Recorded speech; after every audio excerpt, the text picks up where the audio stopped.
Hello, welcome to your Shitballs podcast with me, Andy Thompson. Alongside me, I've got BBC Cumbria's Becca Thompson and BBC Cumbria's Jordan Weir. Woo. Woo. Morning. Well, evening, morning, afternoon, whatever time of day it is, whatever time of day you're listening. Don't have a full compliment of us this week, is Dan Payne's been put on the naughty step for turning up pissed last week. Must admit that the truth's boring, isn't it? Yeah, the truth's boring. The truth is he's got some dirty work thing that we're not going to mention on here because we always take the mick out of him for it. But yeah, so the story is we're sticking that Payne's been put on the naughty step for turning up after 2 beers last week and not being able to handle his ale. One pod ban. So at least we're not going to get any trouble with any of the players this week anyway, because I'm sure he's rattled a few too many cages already. No, he doesn't like the behaviour he sells, does he? He doesn't know when to stop digging. Because a couple of weeks ago he just kept digging and digging and digging. I was like, Dan, you're gonna have to dig, you're gonna have to stop. You're gonna reach China at some point. The thing is as well, like obviously this is all audio and stuff like that, but yeah, he's purely tongue firmly in cheek, like, but you can just see him grinning and laughing his head off while he's doing it as well. He's like, oh yeah, this is gonna get him in it. And the next day in the group chat is like, why has that not been edited out? No, you said it, mate. That's it. Unless he says something too risky, and then we've got to do little voiceovers for it. What you mean, like we did last week? How many was it? Yeah, 3, 4, 5? Three or four. Yeah, there was a lot of editing I had to go. And like I said, 2:00 in the morning. I think I was editing to try and cut the Dan Payneisms out of it. Well, this is what happens. This is what happens when you go to an 18th on a Monday afternoon. As I said last week, I've never known an 18th anywhere else in the world happen on a Monday afternoon, only in Barrow. Well, in Dan's line of work, he can pick whatever hours he wants. I don't know if you've heard about all this, and I'm not going into it. No, we're not mentioning it any further. So we've already had this discussion, but I suppose it'll be myself doing the sponsor this week, then, is it? Considering, even though I'm 50 miles away, I've got no idea where Santa Marina is. But a big shout out to Santa Marina Italian Takeaway and Deli, as Dan Payne always likes to say. Obviously, your podcast sponsors. What are we 4 or 5 episodes in? So we're about to be up £1,000 an episode now. Oh yeah, episode 4. Yeah. Oh, that's only what Payne gets alone. Oh, is that just what Payne gets? That's just Payne's. I didn't think we've been edited to it. Yeah, I didn't think I'd seen a penny of it. Yeah, even penny. But yeah, shout out to Santa Marina Italian Takeaway Deli. Like you said, back open Thursday. So when you listen to this, a couple of days' time for you local people of the LA postcode, LA 14 postcode, you can get yourselves back down to Santa Marina on Thursday. Thank you very much for the sponsorship, guys. Cheers. And also a big thank you to everyone who's been listening and downloading as well. I think we're averaging over 300 downloads an episode now. So yeah, that's been great. It's took off a lot more than I thought it definitely would. Yeah, 100%. You're welcome.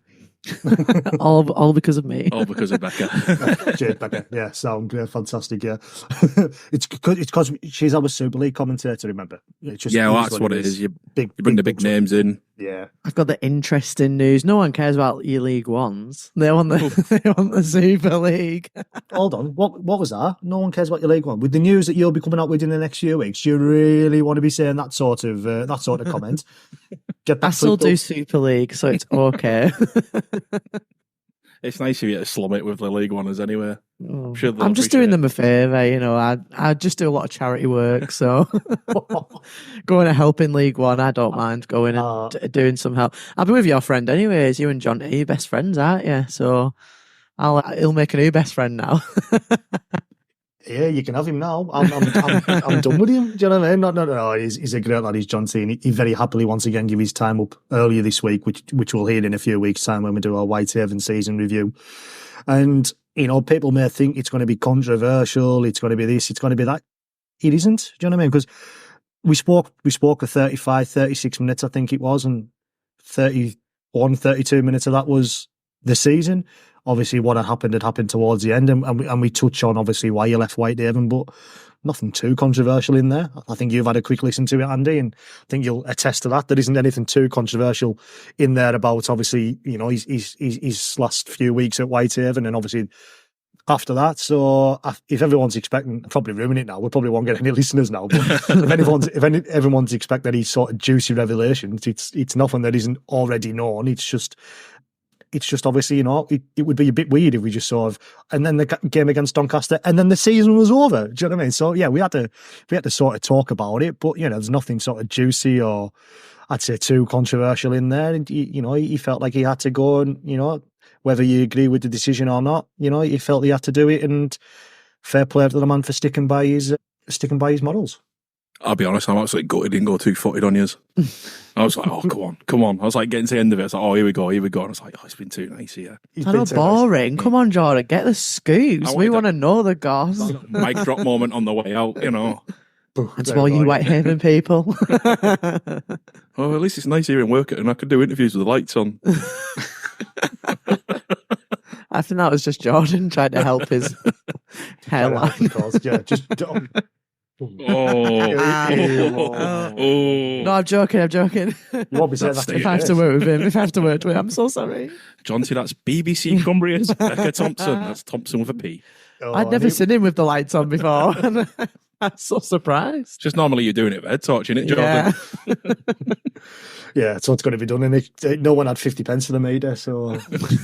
Just follow the ball around on commentary so everyone else can see as well. Yeah, just talking of head torches, and before we move in, this is really random, you've brought a memory up. When Whitehaven played Pia Donkeys a good few years ago in the Challenge Cup, now we're talking 2007, 2008, as it does at Whitehaven, the floodlights went out, probably because they had no money. But it was like a Saturday evening kickoff, so obviously they could go back on a Sunday on the plane home, and we played them in the Challenge Cup, and the floodlights went out, and the coach at the time, Dave Rotherham, God knows where he'd got it from. Whether he used it on training nights, I'm not too sure, but he'd come out onto the field to talk to the lads with a head torch on.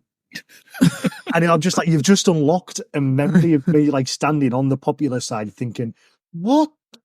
Beep as he got on his head, and where has he got it from? Yeah, you've just unlocked a memory there of like Whitehaven quite synonymous with head torches, let's say. Who were they playing? Donkeys? Pia Donkeys, the French side. Yeah, Pia. So they're playing Elite One down in France, and yeah, we got them. Back in the year, there was a couple of years of the team from Moscow was in the Challenge Cup.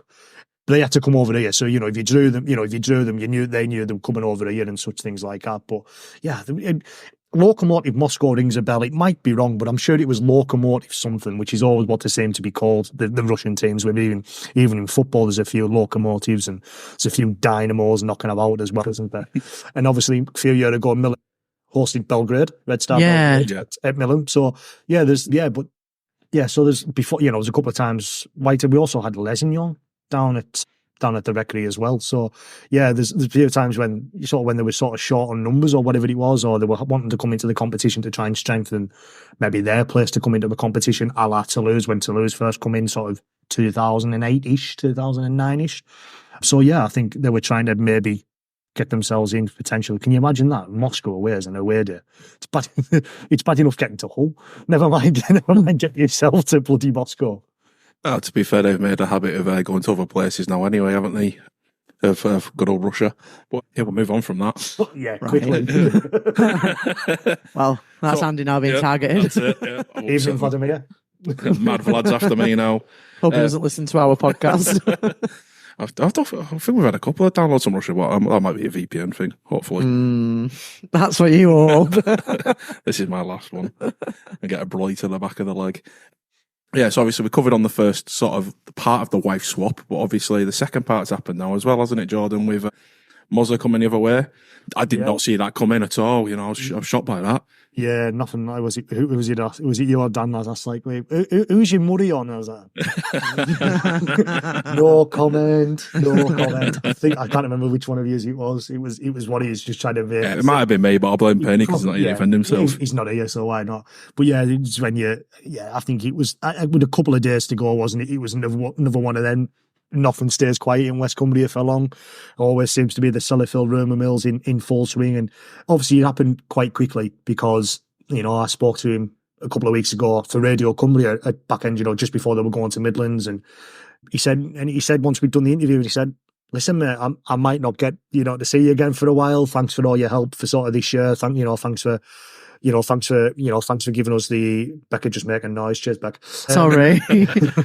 But yeah, thanks for what you've done obviously when conversations and over the last couple of seasons and such things. And said, yeah, we'll see you wherever it may be. Fully expecting for him to be announced at Keighley in the next few weeks, and then obviously that rumour come out sort of 5 to 7 days after that Town's defeat at Midlands, that rumours had started doing the rounds that Keithley had potentially pulled his deal. And lo and behold, 2.5 weeks later from when I last had a conversation with him, he's rocked up at Whitehaven. And yeah, we're not going too much into it in terms of what happened, but if the rumours are true of what happened to Keithley, then you know what they did. It was pretty crap, but I'm glad he's been able to get a job and stay in rugby league, because he's one of rugby league's good guys.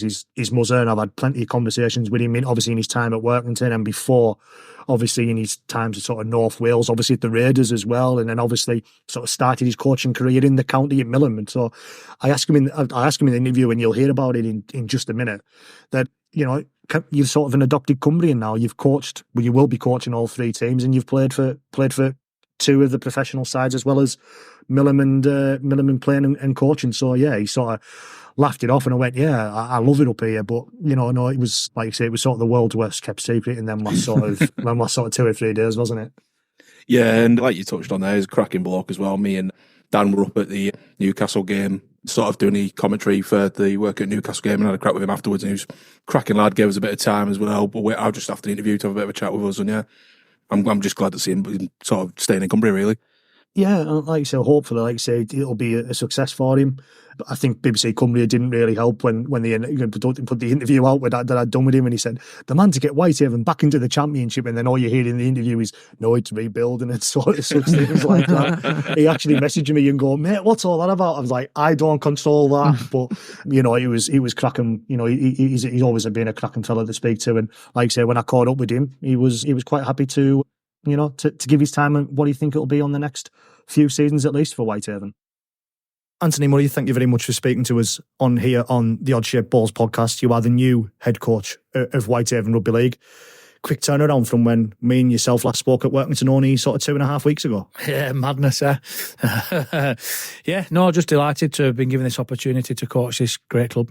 And it's one that, you know, I really can't wait to get started in, and yeah, really looking forward to it. Quite excited as well, especially with it being, you know, a rebuild and, you know, total clean slate, and start again if you want. As a podcast, we are dedicated to Cumbrian Rugby League. I suppose yourself are over the last sort of 2 decades now as a coach and as a player. Can we call yourself an adopted Cumbrian with the amount of time you spent up here over the last 2 decades?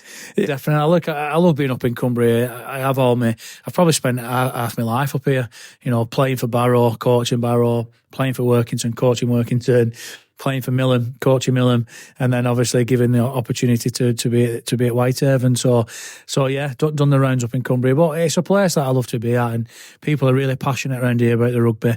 And I love going and watching the community games as well. You get loads of people watching. It's thriving, and it's a real good place to be. So you know, so I'm really looking forward to that. You've mentioned the community game. Obviously, in your time at Workington, you fetched a lot of players through from that community game. Obviously, a lot through from Seaton, obviously the likes of Kells and similar clubs there as well.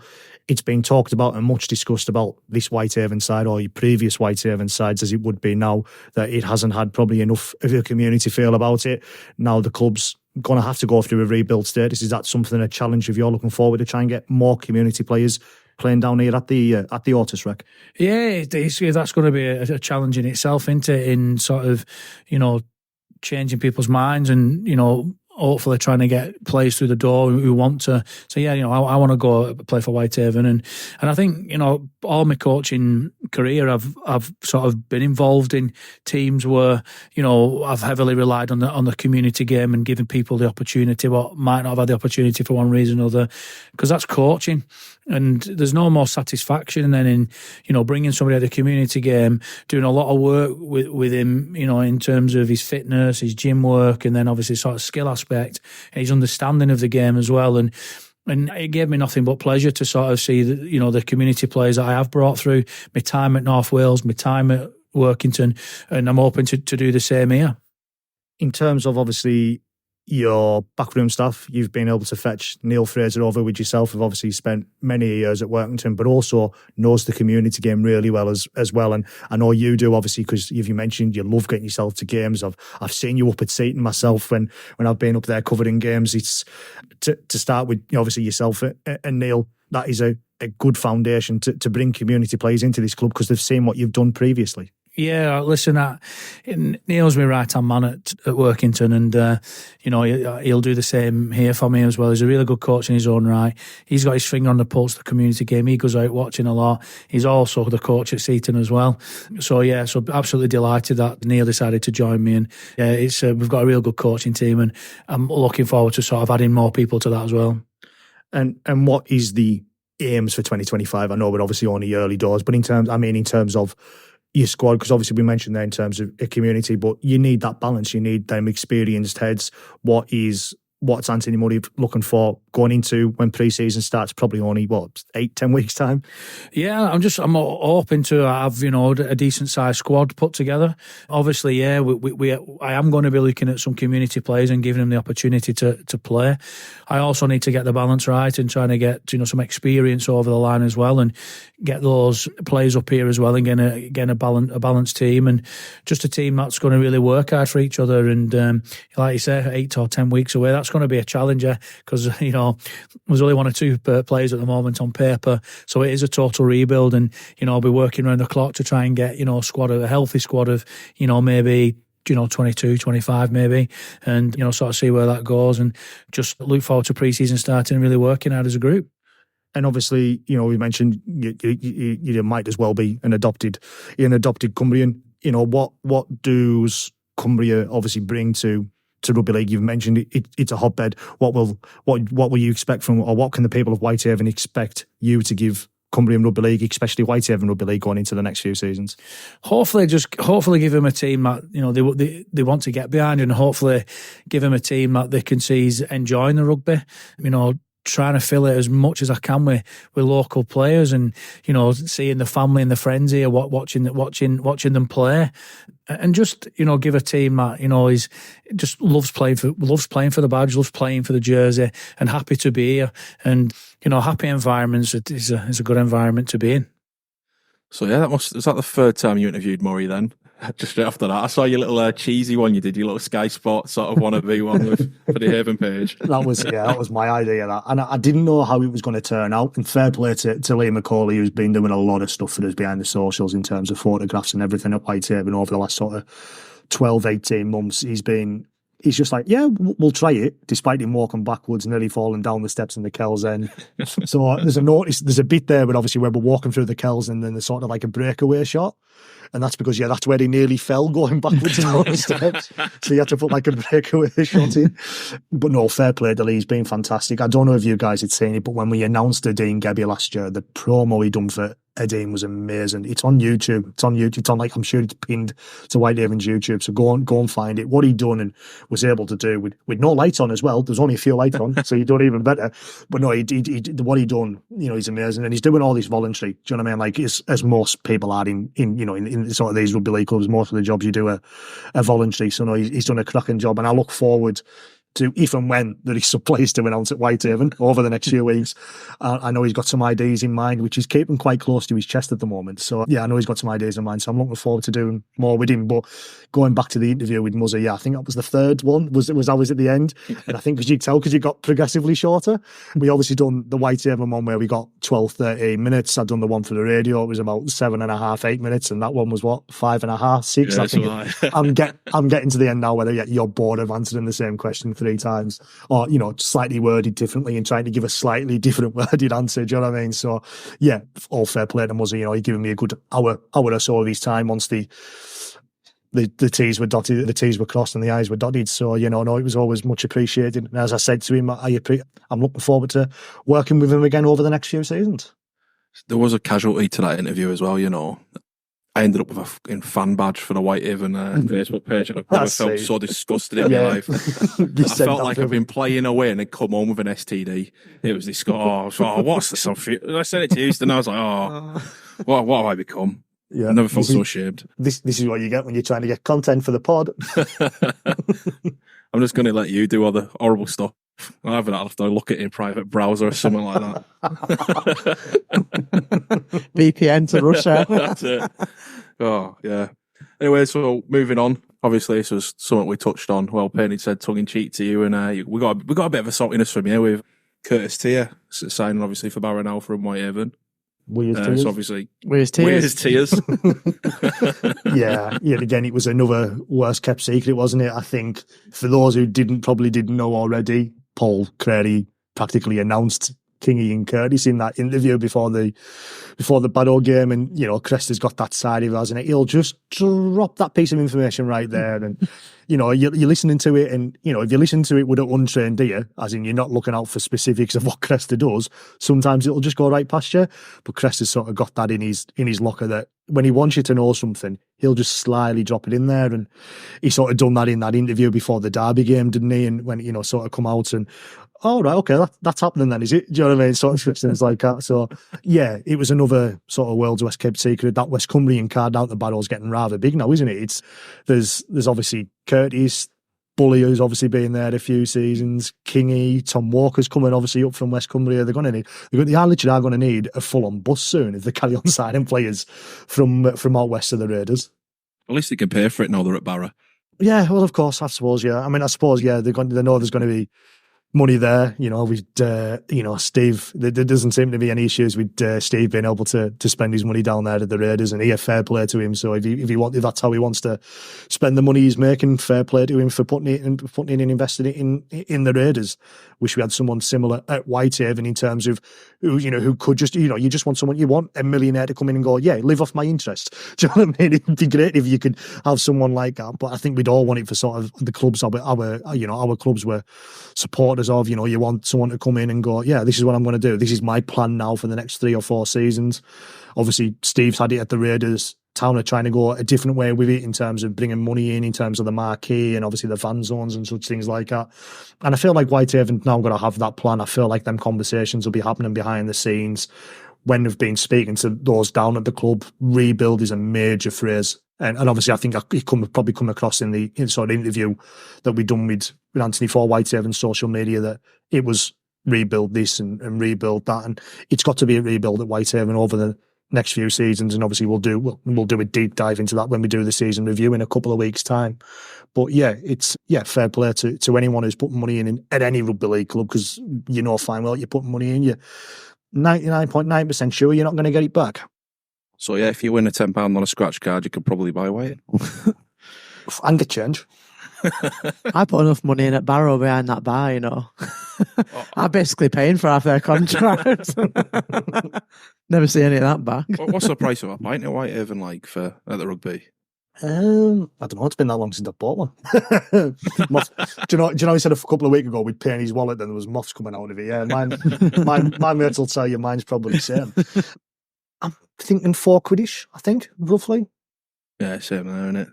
I think that's what is rugby league coming to? It used to be a pie and a pint at a game. I went to Magic Weekend a few years ago. £12 for a pie and a pint. Oh, 12 Great British pounds. Absolutely terrible. £4 for a pint.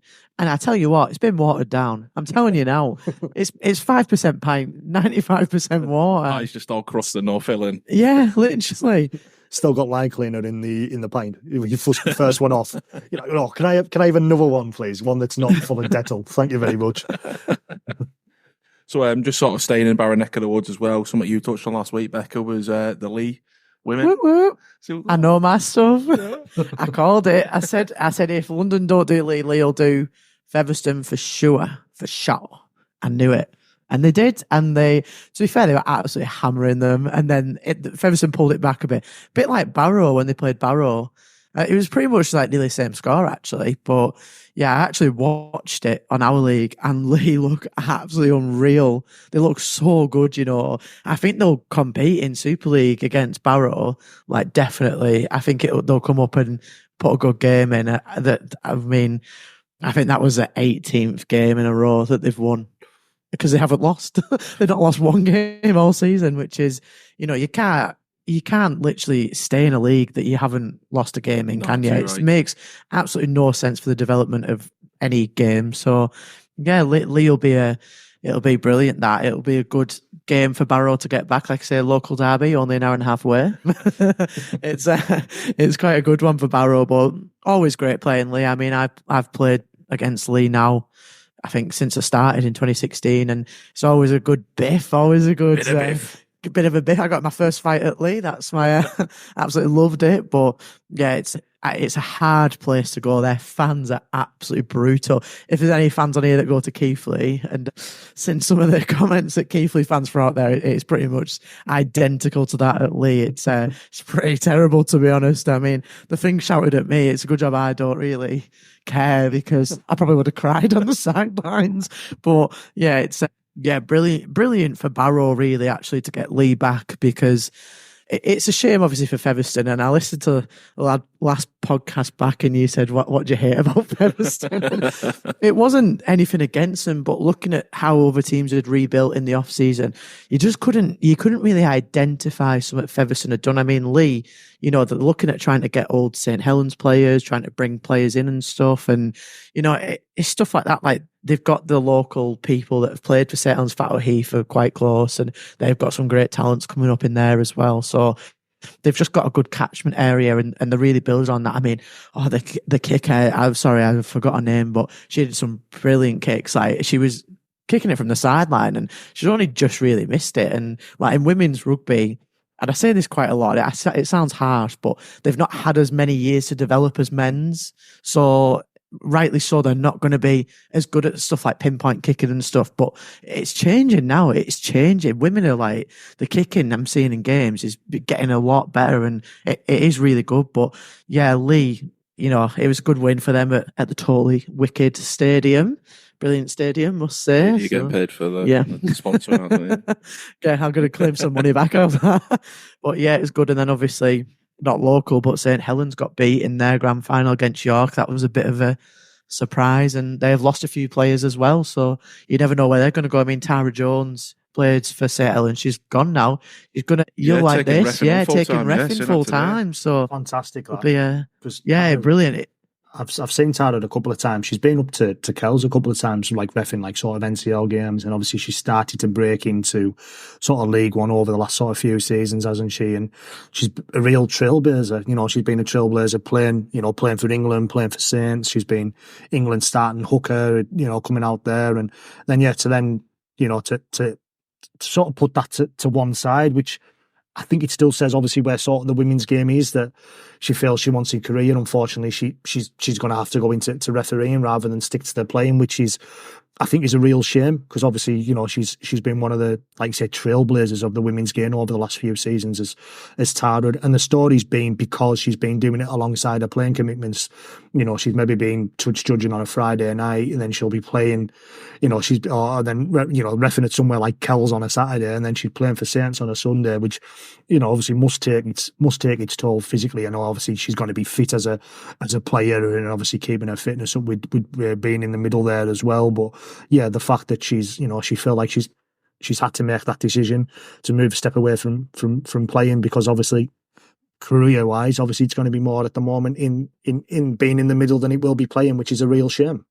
You do wonder though as well if it's pushed by the RFL quite a lot, because in terms of refereeing, they've lost a few this year, haven't they? Obviously, Ben Failer's retired. A few people have retired this year, and they don't have as many of them Super League referees that they used to have. I mean, they've got the good old Chris Kendall and that, who get abused everywhere they go. But I think, she'll probably get a bit more respect as well, having played for teams like St Helens and stuff. That'll help the RFL's image a bit with that. But yeah, I think she was the first woman to referee a Challenge Cup game, and this year she was the first woman to touch judge a women's Super League men's Super League game. So, like you say, a massive trailblazer, and yeah, it does say a lot of the women's game, but I don't know if the RFL will have not pushed her in a bad way, but said, like, if you come on board, we're going to do this for you, we'll do that, we'll, give you good pay. I mean, if you can do that, I don't actually know if it's full time. Well, I guess it is full time. Yeah, full time it is now. Yeah, because I know they have to train every day as well, don't they? Pretty much like rugby. So if that's your choice, you can either stay playing at St Helens, brilliant, win stuff, but have to work another job, or you can just be in rugby for your career and not get battered every week, physically like in pain and stuff like that. Yeah, so it'll be quite refreshing as well, having an official there who's sort of played at the top of a level as well, who's sort of Yeah. I don't mean like to, obviously the refs have all had a passion or played the game at some point, but to have someone who's played at the top of their level and that, and then sort of officiating the game, they might just see it with a bit more sort of common sense the way players and coaches like want the game played as well. Adam Millward made that step, didn't he? He was a player, and obviously more at sort of League One level. If I remember rightly, he played at North Wales, and then he decided to pack in playing, and he made the step up. And there's going to be, I feel like there's always more calls for it, isn't it? There's definitely like, why don't more players take up refereeing in the goal? Because them players remember the abuse, and we're going to go on to that in a bit, aren't we? In our other part of our other interview this evening, that the players remember probably the abuse they've give the match officials for the previous, obviously 15 sort of 20 years. So that's probably why there isn't more making the step up. But fair play to Tara, and fair play to Adam Miller, like you said, previous before them, players who have then decided, if I want to continue in this sport, I'm going to take up the referee's mantle, and fair play to them, because we all need a lot more referees. How many times do you go to a game, especially in a round? Don't you shake your head at me. But even like how many times you go to a game, especially up here out west, you go to an NCL game and there's no touch judges because there's a shortage of referees, and that elsewhere refereeing Carla games to ensure them games can sort of go ahead. So yeah, we do want as many referees as possible, even though Andy would probably sit there and shake his head. But in terms of we need as many as possible. So fair play for those who are taking up the mantle. And if I remember rightly, there's a referees course coming up at the Raiders soon. If I've seen that somewhere. I'm busy that day. Do you want to know something fun? Go on. I'm a referee. I'll be honest with you. So when I was at school, I did a refereeing course, and I did enjoy it. I did enjoy it, and I refed a couple of games, and after that I thought, I'd rather play in court. It's not obviously I'll go into this sort of side of it later, but yeah, it's not an easy gig. You get things wrong, and I've been to a course, not to go ahead and ref, but the local sort of referees organiser, for the want of a better phrase, up here, Rob Jones, he was the one who organised it. I messaged him when he said, am I all right to come along? I said, I'll tell you now, I don't want to ref. I've got too much time doing everything else in rugby league rather than playing and start or refereeing. But I just want to make sure my knowledge is there. I want to, you know what I mean? So it was good. And if there's going to be one ahead, I'm sure there'll be one out west again before the start of the season. I'm going to go again, just because there can be them little nuances and changes in the laws, and the laws of the game, if we're giving them their proper title, the laws of the game that them change. And it baffles me as well that how a game of rugby league we have 3 different sets of laws depending on where you're playing it in the world. Obviously, there's the British laws or the European laws, if you like, that obviously play during the Super League and the Championship and such things like that. The Aussies then just go ahead and do what they want, and they Captain's Challenge. Yeah, Captain's Challenge, which got to come. I do like season. Unreal, unreal. Got to come in this season, and this is maybe something else we'll discuss about later when we talk about abuse of referees. But the try, no try. Oh, that's took some controversial things this week, hasn't it? But no doubt we'll talk about that, maybe about abuse of referees later after our interview with Ian Smith. But yeah, so yeah, I think it baffles me how there's so many different laws depending on where you play in the world, and then sort of a hybrid when we meet him for test matches. It just baffles my brain. I think we've gone totally off topic here, haven't we? But I think someone somewhere just needs to come in, grab the NRL, grab the Super League, grab the IRL for as much use as a chocolate fire guard as they are. Need to just all put them back together and go, set a bunch of rules. You don't have Premiership Rugby Union playing under one set of rules, and then the top 14 playing under another set of rules, and then the Pro 12 or whatever it is these days with the South African teams, whatever, what I mean? They don't have them playing under all so many different sets of rules. So I think we need to get a game sorted, and obviously it's probably a lot more than what sort of rules we're playing under as rugby league. When everyone needs to get everyone sorted, put them into a room and go, this is what we're playing under. There we go. There's my rant done for this episode. That could be one for a later episode, maybe how we fix rugby league. Yeah, because it is confusing, because they come over and obviously do like the World Club Challenges, which I saw might not even happen this year if Wigan wins. So that's also another thing. But yeah, it's crazy, isn't it? How like they're different. But do you know what? And I'm going to say something now that might be a bit controversial. And any players out there that want to come for me, that's fine. I will fight. But I'm not like Dan. I'll take you down. But I genuinely think every player every season should have to go to the referee's course, or the referee course come to them. And I think they should have to sit through it, because I did my refereeing course, and when I'm sat at grounds watching games, I see a penalty given or I see a penalty not given, and you've got people shouting, why is that not, like this? And I'm like, well, yeah, actually, knowing from a referee's viewpoint, that isn't a penalty, or it is a penalty. And even silly little rules like that, but players would be so much better off for it if they could do it. As a player, I know that what I get told for the new rules coming in, you get a referee maybe coming into your club telling you what's changed, if you're lucky. Yeah, we did get, I know Heimpo definitely got the offer of that from Mucker to come over the new rules and stuff like that. We did have a seminar down here as well at the start of the season to sort of like work on tackling techniques and how to sort of get lads learning to bend the back, because as daft as it sounds, you don't see that anymore really, defending the bending the backs and stuff like that. But yeah, and we'll like I said, we'll go over that on a later episode. So we'll jump to the west side of Cumbria now as well. So obviously it's come out that Town's Jason Mossop's retiring after representing Workington on 250 occasions. Yeah, Hensingham's own Jason Mossop. Shout out to Hensingham. We seem to give a shout out to every other community club, so why not a shout to Hensingham? My closest, probably only 2 or 3 minute drive from where I am.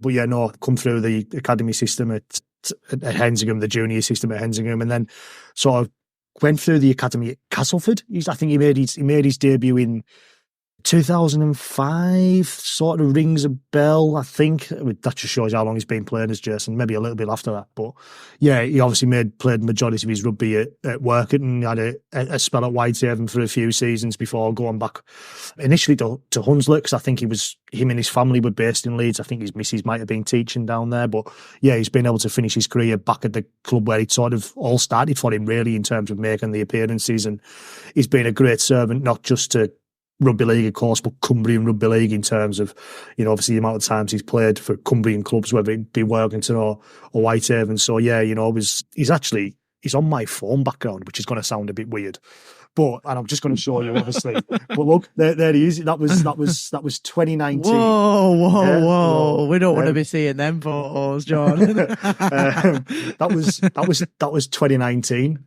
When I was still in my role as a fan, probably one of the last games I went to as a fan, as a fan alone, if I'm being completely honest.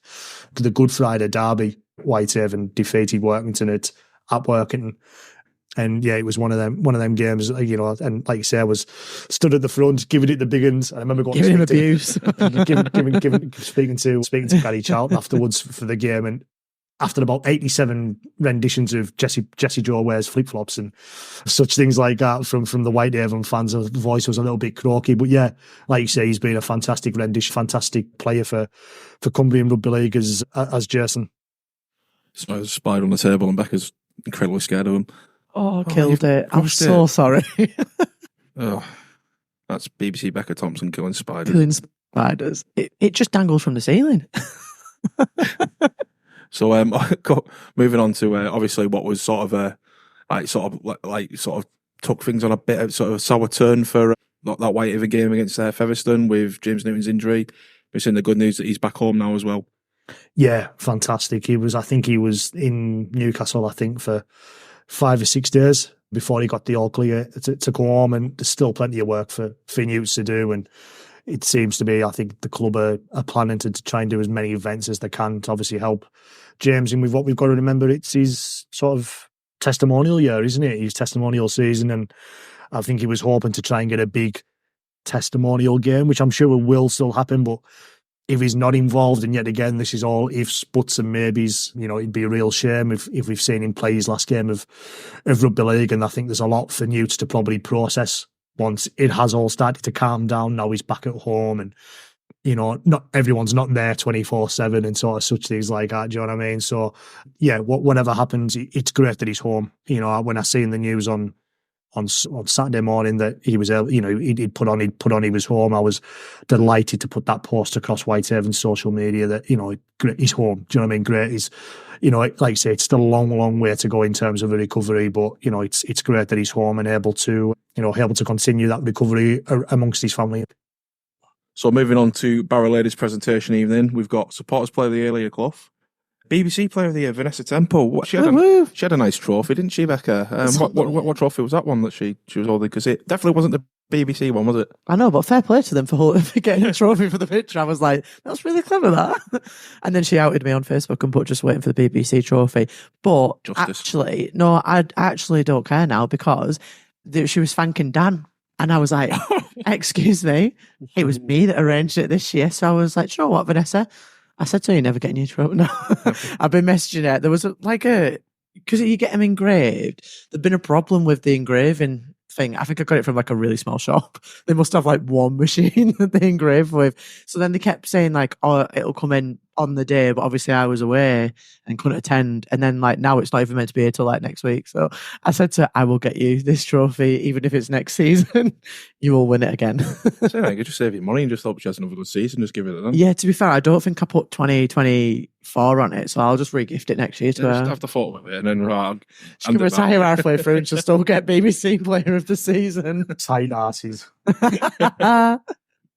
So we've got Coach's Merit went to Emily Sturziker. Most Improved with Sam Norman.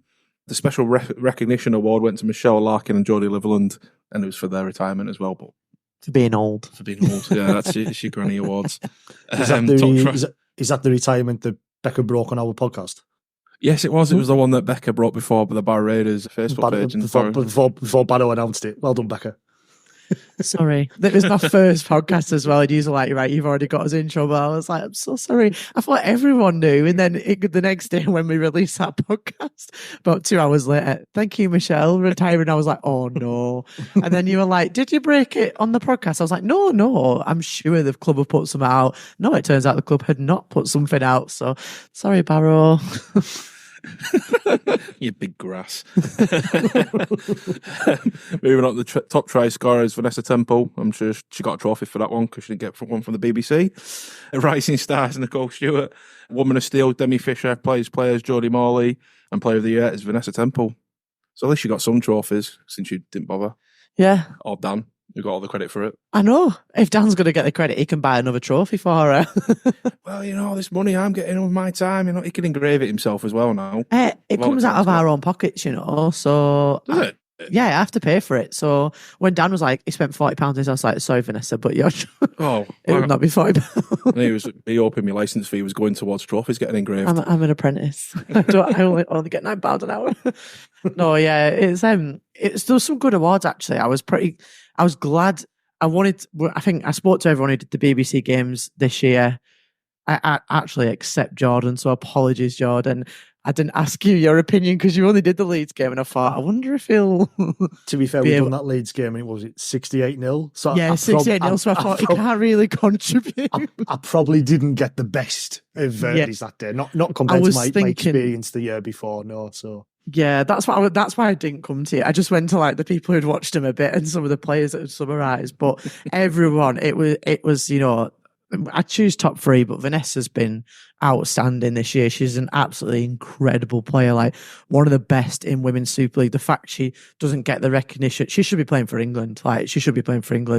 But because she's not in that top 14, she gets overlooked. But she's an absolutely incredible player. Hopefully that'll break through the Women's Super League next year. Now they've had that year in Super League and everyone's kind of seeing, I think she's won team of the week, team of the month in 3 different positions. So just shows how good of a player she is. But yeah, I'm glad because we didn't really want to give it to her in not a horrible way, but I thought she'd win absolutely everything. So I just kind of felt bad. I mean, I think she ended up 6th top try scorer in Super League. Like, never mind just for Barrow out of the whole Women's Super League. So she did absolutely admit, especially, and not to sound rude, but getting that playing for Barrow, who aren't putting 50 tries past teams, it's quite an achievement. You've got your teams like St. Helens that will get them and Huddersfield, who they got quite a few when they put in the high scores up. But yeah, Vanessa's she's just a great player. But some of the other players, I mean, Leigh Clough, I talk about her on the radio quite a lot because it was actually me that got her into rugby. So I take all the credit for that. I put it on every single Facebook post. Yeah. Rugby friends. You're welcome, Barrow. I brought her into the reserves and then she got in the Super League. I was like, cheek of it. So if they get the pay and everything like that, are you going to take an agent's fee out of it? Yeah, but I'll probably have an agent's fee for half that team, Not even joking. I was recruiting everyone when we started. But yeah, Leah, what a player she is. I'm glad she won that because she goes overlooked because she's not the biggest try scorer in the team, but her defensive work is absolutely incredible. She has worked with Amanda a lot one-on-one this year for defence, and it's paid off. She's absolutely amazing in defence, and she's played with a broken hand all season. It's finally in a cast. It was in a cast for the presentation even. I messaged her and said, nice to see I was finally in that cast that's been waiting, and she was meant to have it mid-season surgery, and she put it off so she could play the rest of the season. So, absolute warrior that's crazy. But yeah, some of the other awards, Nicole Stewart, Rising Star, 100%. She's been brilliant coming in. And I said on my first podcast, I listened back to it, and I don't want to sound like I was digging Geordie out saying it's not going to be the biggest loss, but I mean it in a way. Geordie's been helping coaching Nicole Stewart, and you can tell what the difference she's had coming into the team. And I think she'll slot in really well in whatever position she brings in. But Barrow have really done well to bring someone like her in to cover that position when Geordie retires. Well, obviously now she's retired, but I mean she'll probably come back just to spite me. But I think they did really well in training her, and 100%. And player Geordie Morley again, someone who probably gets overlooked, but always putting a shift in, and she's worked really hard for the team. But one of the probably, I wouldn't say shocking, but woman of steel, Demi Fisher. If people follow Demi's story, she's been through a lot in her life, I won't bring it up specifically what everything she's been through in her life, but I know she was quite public about it on her own social medias, so she won't mind me saying that bit. But she's had to deal with a lot, and she turns up for training. She does the hard work. She listens. You can tell. I mean, you can tell she listens to the criticisms because of the way she comes back in the next game, and she works on herself to be better for the team. And she's a brilliant person as well. She always has time for you, and she's a really nice person. But I wasn't surprised seeing a woman of steel because the amount of effort she puts in.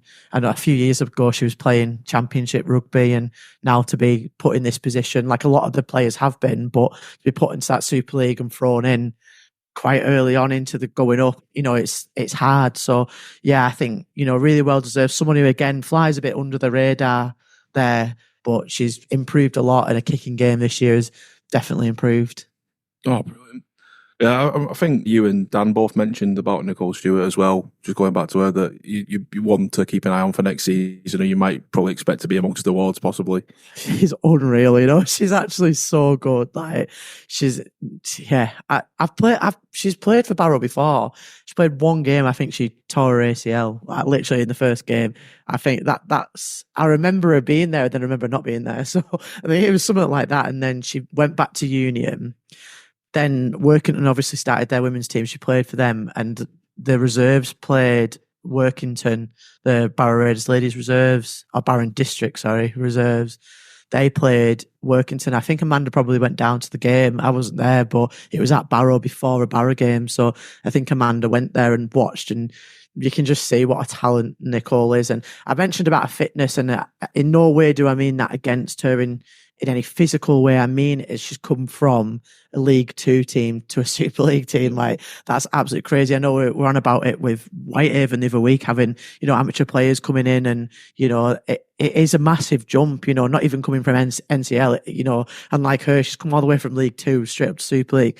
The fitness that you need is totally different, but she hasn't. I think her first game it showed a little bit. She played against York. I mean, York away is not your greatest first game.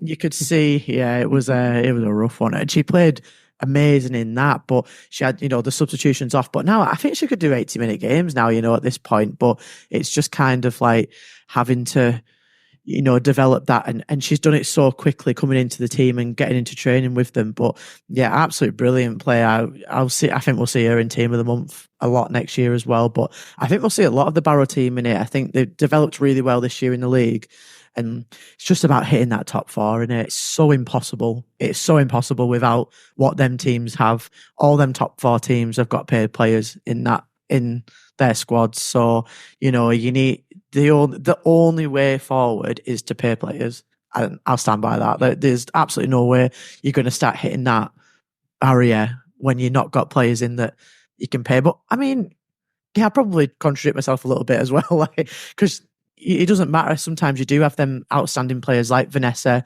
and like Nicole coming into the team and doing what they're doing. But if you can't pay your players, then you can't expect them to have the days off for work, not book holidays when there's games. Whereas, other teams will have players that are dedicated to them games.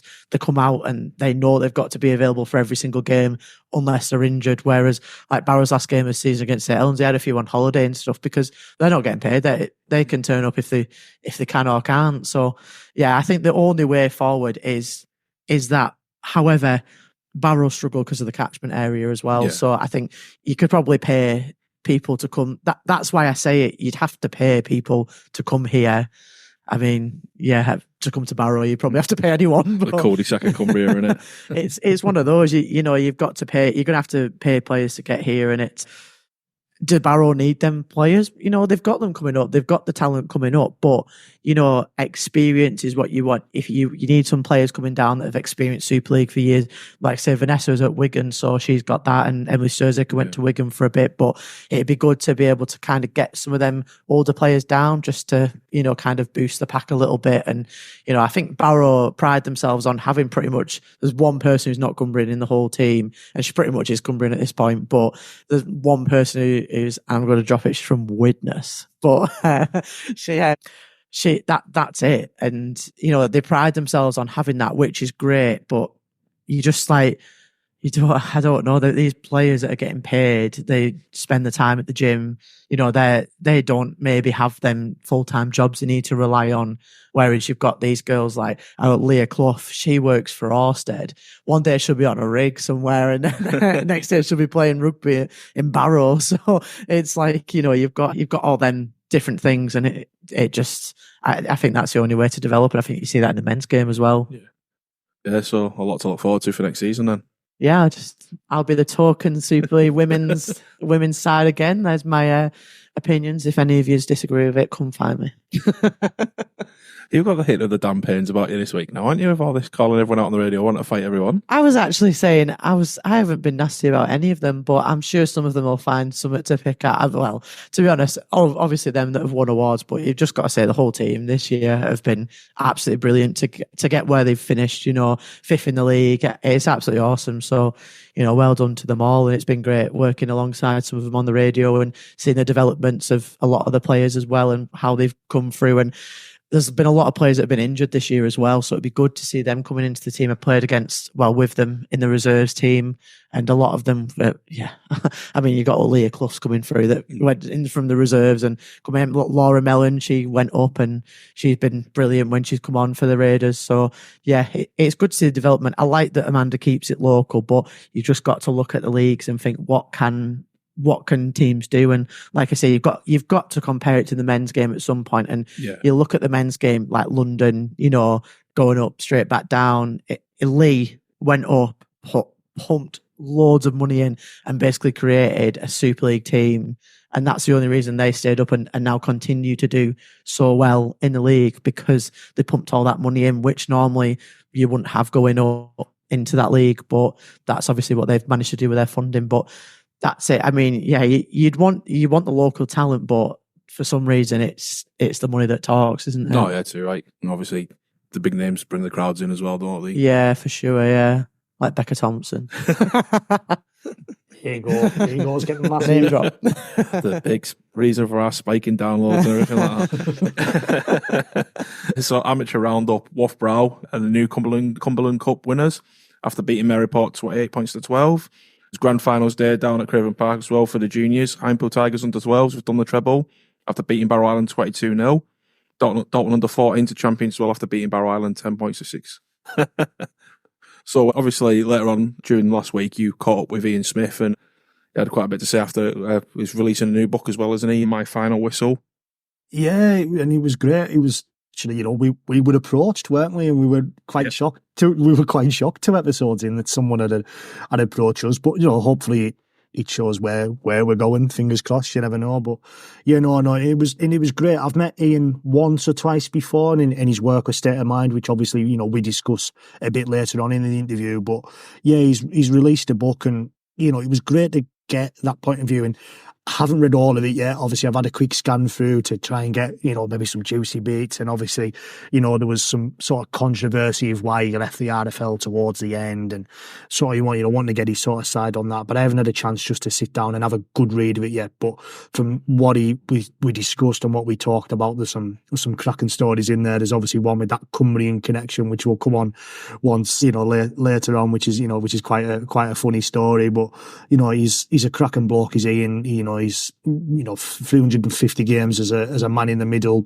400 games as a video referee, international tournaments, World Cups, Four Nations, Tri-Nations. It probably was when Ian was involved with them as a video referee. And it's a real shame that you look back and he never got a final, whether it be a grand final or a Challenge Cup final. But he's open and honest, and he said there was better referees than me. And he goes on about his relationship with Phil Bentham, his big friendship with Phil Bentham, who's, obviously he's now back in as a consultant under the RFL. He's Ian as well. So, it was a cracking conversation, a cracking way to spend a half an hour. And it was just a real pleasure to talk to.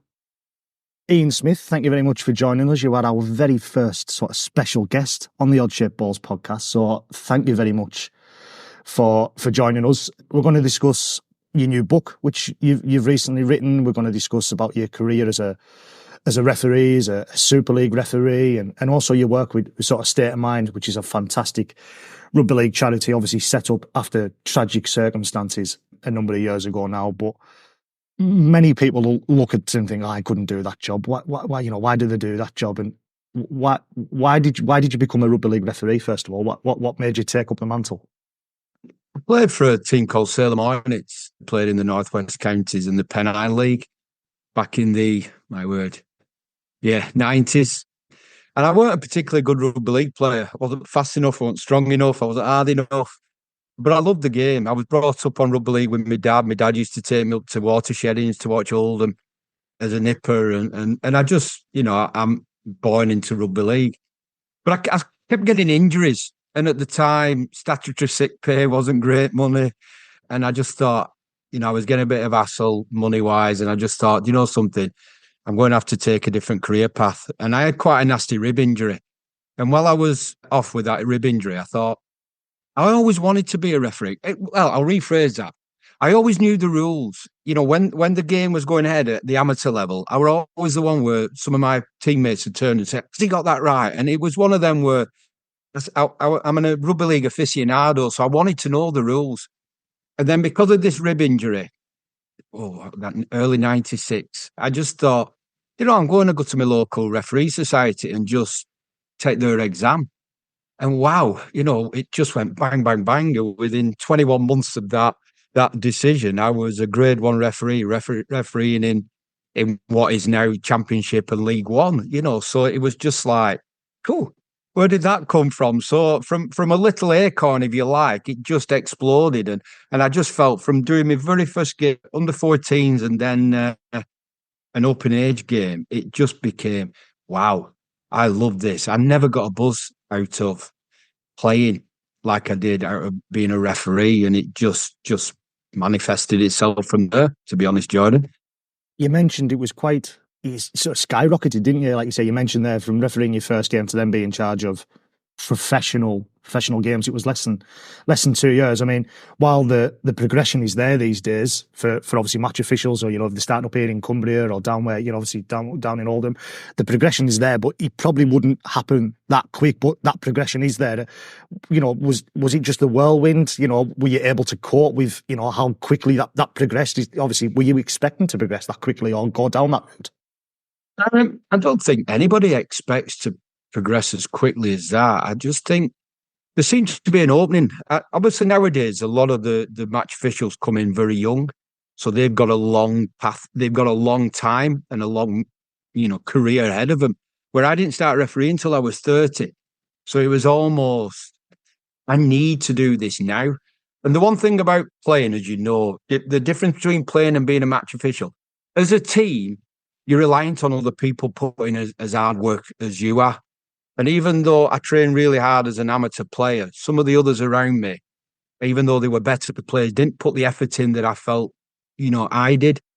But then as a match official, as a referee, the harder I worked and the harder I trained, the more I studied the game, the quicker I could progress, because there was an opening, there was a pathway, and I just grabbed it with both hands. And it just, look, there's a lot of luck in refereeing. I was at the right place at the right time, being watched by the right person. And if I hadn't been, maybe I wouldn't have got there so quick. Or maybe the players wouldn't have, there was one where there was a mass brawl right early on in the game, which I write about in the book, in a Challenge Cup game with two amateur teams. And I was being watched by the right person, John Ulsworth at the time, and he was in charge of the next grade up. And because he was there watching me, he saw something in me in that performance. And then the following day, I got a phone call from him saying I've been promoted to grade 2. So there's a hell of a lot of luck involved in that progression. Suppose it would be the days you wouldn't, if there was punches thrown all over the place now, it would have been 7 red cards, match would have been abandoned. It would have, and that might not have happened. So yeah, like you said, right place, right time. Throughout the book, obviously, you've got your memories of refereeing, World Cups, going down under as a video referee. But obviously, we want to maybe focus particularly on, obviously, your memories of refereeing in Cumbria, whether that be at a community level or at the professional level. There's one particularly in the book where you mentioned, obviously, about the former Whitehaven and Workington coach, Gary Charlton. You've said you can't quite remember the game it was at, but he was a bit reluctant to do something you were asking him on that afternoon. Yeah. One of my touch judges came in and mentioned about a wedding ring that Gary was wearing.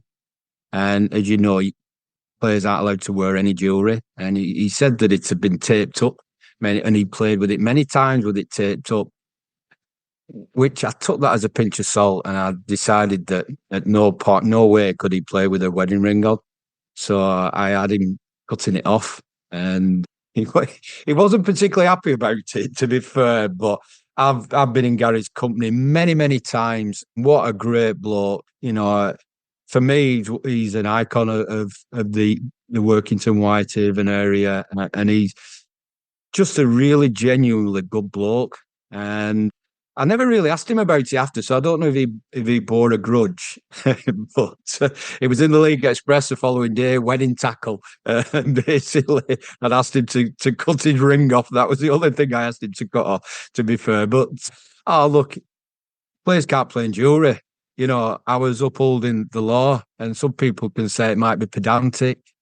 But if that tape comes off and the ring gets caught in somebody's eye or somebody's lip or whatever, there are some rules that need to be upheld. For me, that was one of them. So yeah, quite a comical story, really.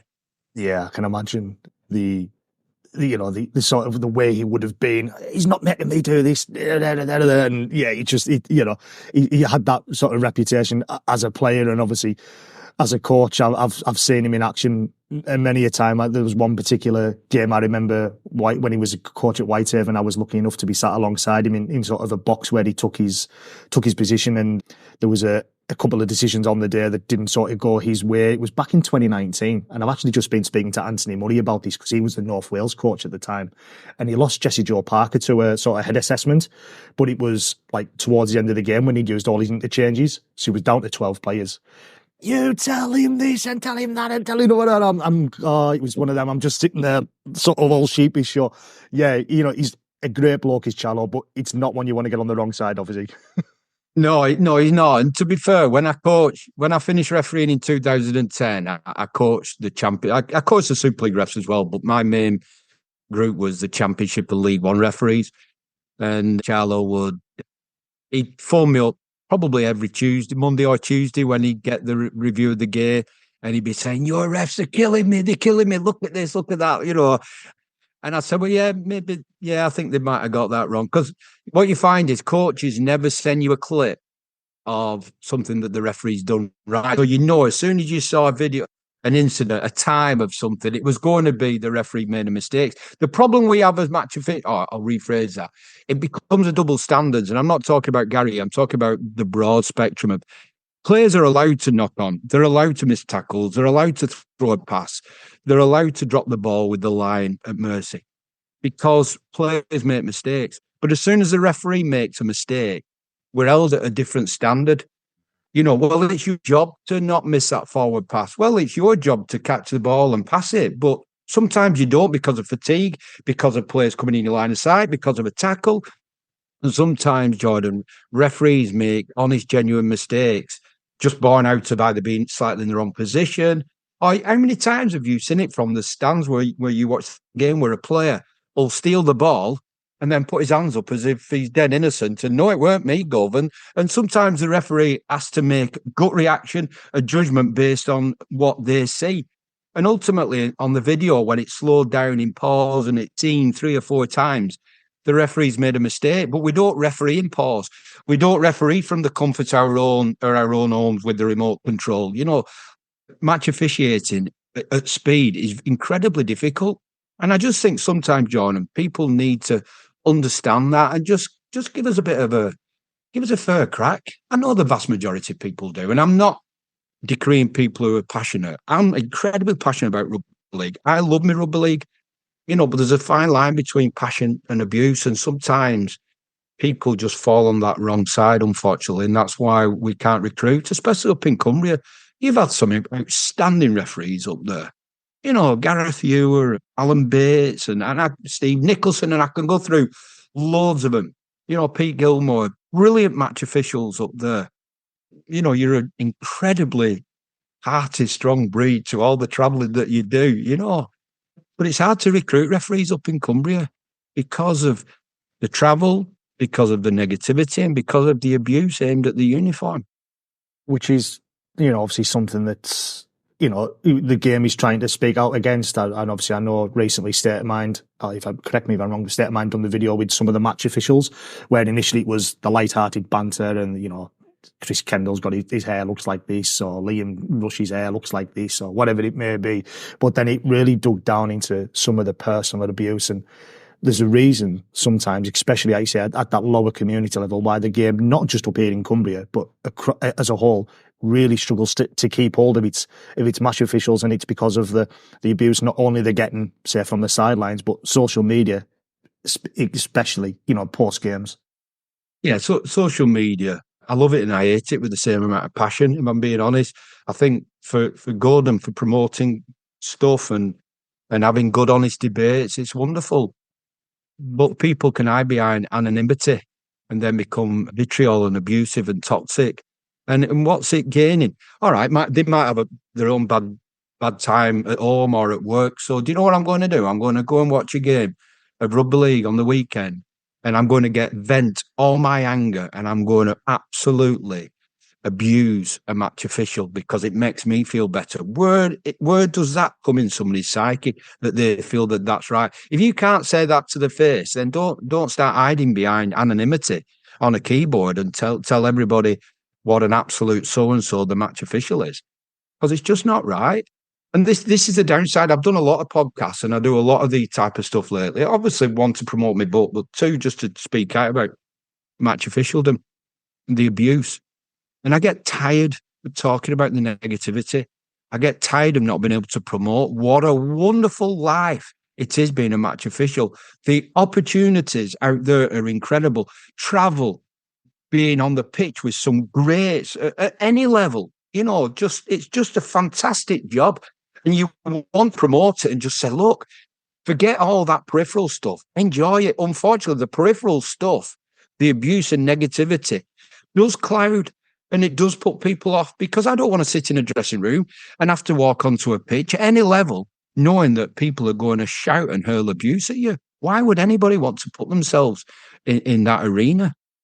It's something that many people do sit on the terraces and go, do this and do that. But then you go, well, you're going to take up a whistle, and they go, oh, no, I couldn't do that. And it just shows you. But you mentioned as well some of the opportunities that you've had as a rugby league official. I know you've been part of internationals. And obviously, you mentioned about going down to Australia, video refereeing. You've got some fantastic memories, not only as an international referee or, going to do them games, but right here, you've been to some of the game's biggest spectacles. Like you said, this rugby league, especially being a referee, can take you to some fantastic far-flung places. It does, mate. It does. And South Africa, America, Russia, Lebanon, Australia, New Zealand, 80 weekends in the south of France, and just all over Britain, and doing something I love doing. You know, this is not. I'm not going there doing a Tough Mudder or anything like that. This is doing something that I'm passionate about and being paid for going.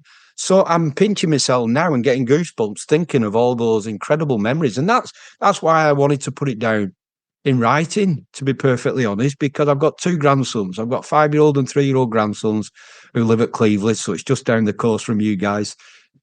And I just wanted to write something, one to promote how great it is being a match official. And I hope that comes across in the book. I know there's some negatives in there, but the vast majority of it is promoting and celebrating what an incredible opportunity, an incredible life it can be, being a rugby league match official, and one with an average modicum of talent, really. You know, I wasn't in the echelons of your Phil Benthams and your Ashley Klein and your Richard Silwards and your Steve Ganson, and I get that. And Russell Smith and Stuart Cummins previously to them. But even somebody with the good work ethic, the right attitude, and the desire to be the best that they possibly can still achieve an incredible amount from this wonderful sport of ours.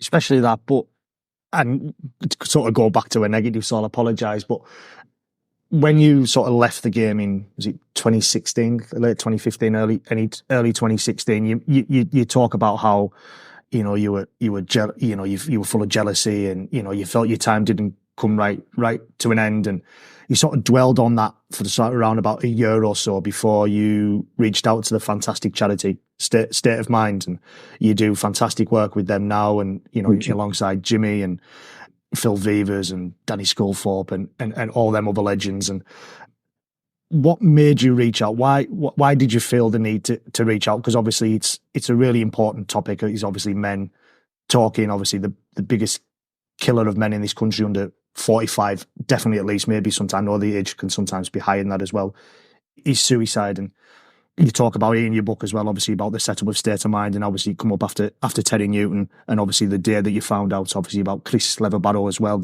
which was, you know, that shocked the rugby league community when that news came out as well. Why, first of all, did you feel the need to reach out and, you know, talk about the fantastic work that you're now doing with them? I think when you're in that goldfish bowl that rugby league match officiating is, I don't think you realise, with the amount of time, effort and hours I was putting in, just how much I loved it. And I think having a purpose and a reason to jump out of bed in the morning is incredible. And I loved it. And I worked for the RFL both full-time and part-time for 20 years. And I loved it. And I didn't realise until I left it how much it was a part of me, how much it was my identity, how much it meant to me jumping out of bed in the morning and putting the match official uniform on and going out to work as a match officials coach in this wonderful sport of ours. Like I said, my DNA is rugby league. And then obviously in the book I write about the disappointing end of how I left the RFL. Then all of a sudden I was just lost. I had no reason to get out of bed in the morning. And that's when you start reflecting, thinking, oh my God, how brilliant was that opportunity? How brilliant is this sport? How brilliant. And then all of a sudden, the what-ifs start to manifest themselves as a negative. And even though I was trying to convince myself that I needed a break, I needed a change, you know, the bitterness and the anger and the frustration just kept growing and growing and growing. And I didn't really have a way of dealing with it, except putting masks up and just pretending everything was all right. And then I just think I hit a wall. I just think I knew that I needed something. And you're right about men. You know, we have to beat our chest. We have to be this alpha male, and we have to be the provider, and we have to be all this nonsense. Because I've never once put my hand up for help, and nobody's been there to hold my hand and help me. And that's not being soft. That's just about asking the right people for the right amount of help, because we don't have the answers to everything in any walk of life, in any way, shape or form. And I've since State of Mind with Phil Cooper do a presentation to the match officials. And I just thought maybe, you know, it was a selfish thing. I wanted them to help me. And as it turns around, that it's been a two-way thing. And I've had the opportunity now for the last 7 years to work with the incredible Jimmy Gittins. Incredible. You know, I know I've worked with Dan Sculthorpe and Phil Vivers, who are incredible in their own right, but me and Jimmy are a pair that go around together. I've just been in Birmingham with him for a couple of days this week, and he's just awesome. It's just a real honour and a pleasure to work for this charity. And all we're trying to do, you know, we're not doctors, we're not counsellors, we're not clinicians. All we're trying to do is just break down the stigma, particularly in men, with respect to the ladies, that it's not weak to have ups and downs in our emotional life. It's not weak to put your hand up and ask for help. It's not weak to feel down, to feel sad, to feel vulnerable at times. We're not cavemen anymore. We don't have to be the hunter, warrior, gatherer and club people over the head. We can cry.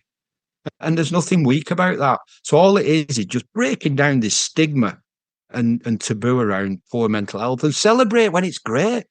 Look at the county that you live in up there. What a wonderful place to live. You know, get out in nature. Just look at the beautiful lots and the scenery that you've got.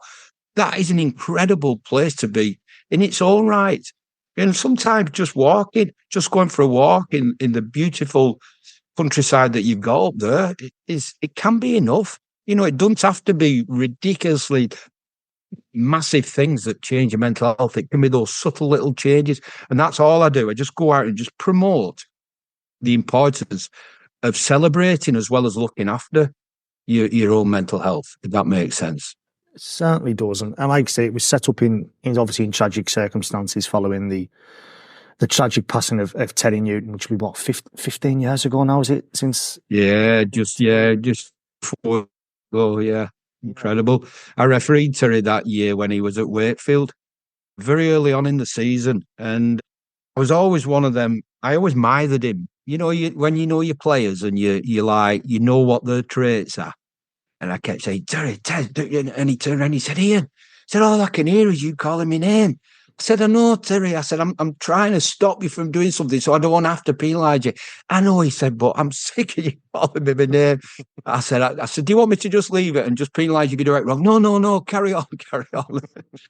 And that's the thing, because he was in everything, because he was in nearly every tackle, because he was acting half, because he was an incredibly aggressive player.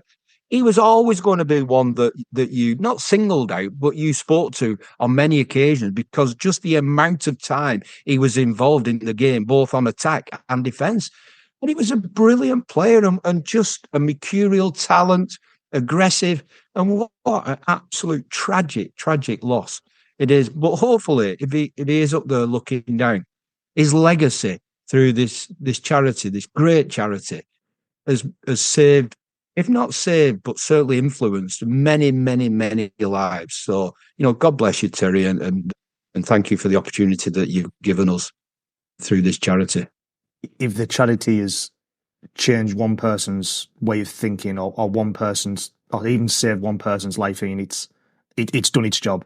And it's because, like you say, it's such a subject that until recently was such a taboo subject that, you know, men didn't talk about it. And well, everyone didn't talk about it, but especially men that didn't talk about it. And unfortunately, you know, them facts and figures are still there. And while them facts and figures are still there, it's important that yourself, Jimmy Gittins, and all involved with State of Mind can still continue to do this fantastic work, because to ensure that people know it's, you know, I've got my Andy's Man Club band on, and they know, they know it's okay to talk, it's okay to reach out, and it's not okay not to be okay.